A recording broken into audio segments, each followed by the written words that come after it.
I want to talk about a few of the reasons you might want to use sous vide to cook your Thanksgiving dinner, and also address some of the reasons you might not want to use sous vide, because it's not for everybody. When you're cooking a turkey or a chicken or other poultry, I think there's several different goals you can be trying to accomplish. And depending on the importance you place on each goal, it may determine what method is best suited for you to actually use. For me, sous vide is often the best method, but it's not the right one for everybody. Here's a few of the different goals and how sous vide is great at, or not so great at, meeting those goals. If you're looking for perfectly cooked turkey, it's hard to get much better than sous vide. With the precision temperature control and the flexibility in the timing, sous vide makes it really easy to put out amazing, moist, tender, and flavorful turkey with very little effort. So if you're aiming for perfectly cooked turkey, it's really hard to do any better than you could do with sous vide. A huge benefit of using sous vide to cook your turkey is the flexibility of timing. Since turkey is often cooked around Thanksgiving, when you have friends and family coming over, you have football on, you have conversations going on in the family room, there's all these factors coming in that make it really hard to say, I want dinner cooked and done at this specific time. And when you're traditionally roasting a bird, you have a 5 or 10 minute window when you need to pull that turkey out and get it on the table and start eating. With sous vide, you have a lot more flexibility. You don't have that time constraint. You can let it go a few hours over and it's still going to be perfectly cooked. So that means if your uncle is late like he always is, or the NFL game's in overtime, or you're just having a really good conversation with your mother-in-law, you don't have to stress about getting back into the kitchen to pull it out before dinner's ruined. It's going to turn out perfectly regardless. If you love walking into the room with a giant platter of turkey in your hands, setting it down while your friends and family all watch and you carve the turkey in front of them, sous vide might not be your best option. Because the white meat and the dark meat are better cooked at different temperatures, you generally want to break the bird down before you sous vide it, which means that you don't have a whole turkey at the end. There's a lot of great plating options you can still use, such as semi-reassembling it on a large platter, making a roulade, or slicing it ahead of time so it's ready to be served. But if you really enjoy that feeling of carving it in front of everyone, it's going to be hard to replicate using sous vide. On the other hand, if when you picture yourself walking out in front of your friends and family with an entire turkey fills you with dread, then sous vide is going to be great. Because you do all the breakdown and the prep work and cooking and slicing ahead of time, you're not doing it in front of your friends and family. You're doing it in the privacy of your own kitchen, where no one's looking at you, no one's judging you, and you don't have that stress of worrying about if you're going to miscut something and everyone thinks you don't know what you're doing. It's all done ahead of time. You can bring it out really nicely presented and impress everyone without having the stress of worrying about cutting it directly in front of them.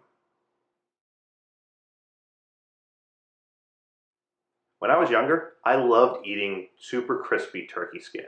I'd stand in the kitchen and pull food off the cutting board as my parents were carving the turkey and just munch on it until I got chased out. And it's something that I still really enjoy today. And when you use sous vide for turkey or chicken, you can get decently crispy skin, but you can't get that ultra crispy skin that you get when something's been in the oven for several hours. And what I found after traditionally roasting birds is that it can be hard to get really crispy skin using a traditional oven roasted bird regardless if you're trying to cook it properly. So what I found with sous vide, there's two different methods you can use. One is you just leave the skin on and you're going to get a decent but not great skin. This might be good enough for you if you're not a huge skin lover or the type of person that just takes skin off. I mean, I'll lose all respect for you if you do that because skin is wonderful, but if that's what you like to do, I'm not going to be at your Thanksgiving probably, so I won't judge you. The other option is to take the skin off before you sous vide it. And there's a few different methods that you can cook the skin, and it's going to turn into the crispiest, crunchiest, most flavorful skin you've ever made. I know that for some people, Thanksgiving dinner consists of turkey, mashed potatoes, and a vegetable, and that's it. For others, like me, you also have sweet potatoes, extra vegetables, a casserole, gravy, and cranberry sauce, and there's all these sides, and they all need the oven. Almost everything needs to be heated. And when you're roasting a traditional bird, it often has to be at a set temperature, which means everything else has to be cooked around that temperature. and the bird's taking up 3/4 of your oven, if not more. Using sous vide, you free up all that oven space. Because it's cooking on your counter in your sous vide machine, it never even has to see the inside of your oven.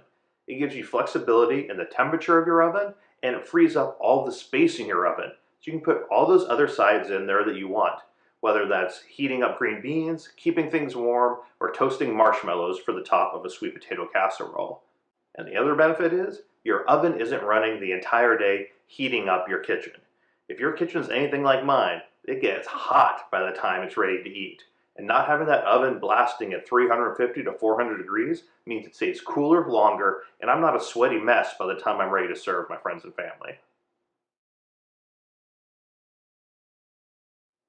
If you're like most people, and one of the things that makes Thanksgiving Thanksgiving is the smell of turkey wafting throughout the entire house, you don't get that with sous vide.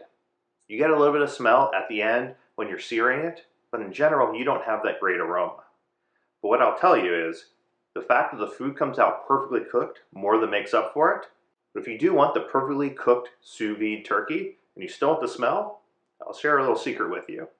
I spend $5, and I get a package of turkey wings, and I throw those in the oven.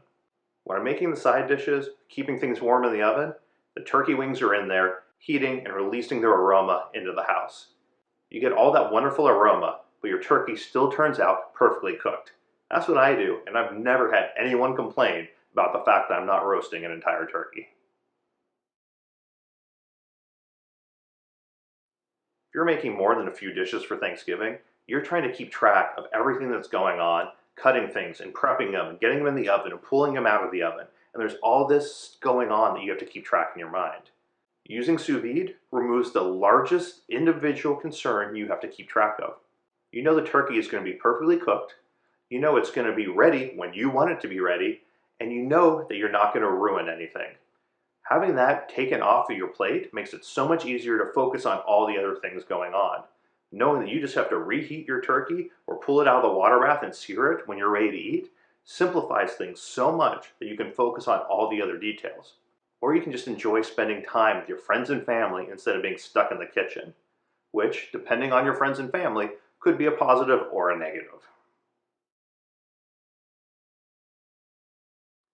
When you make Thanksgiving dinner traditionally, you have a small window when everything needs to be done. Using sous vide allows you to break apart the steps and do a lot of things ahead of time, so you're not trying to do it the last minute. I typically break down my turkey 2 to 3 days before Thanksgiving. The dark meat's already cooked at least a day before Thanksgiving, and the white meat's already sealed, packaged, and ready to go into the machine when I wake up on Thanksgiving Day.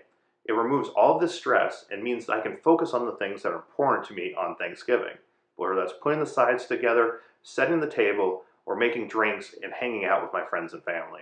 Hopefully now, you can better understand how using sous vide on your Thanksgiving dinner can reduce stress, free up time, and result in perfectly cooked turkey that's really going to blow your friends and family away.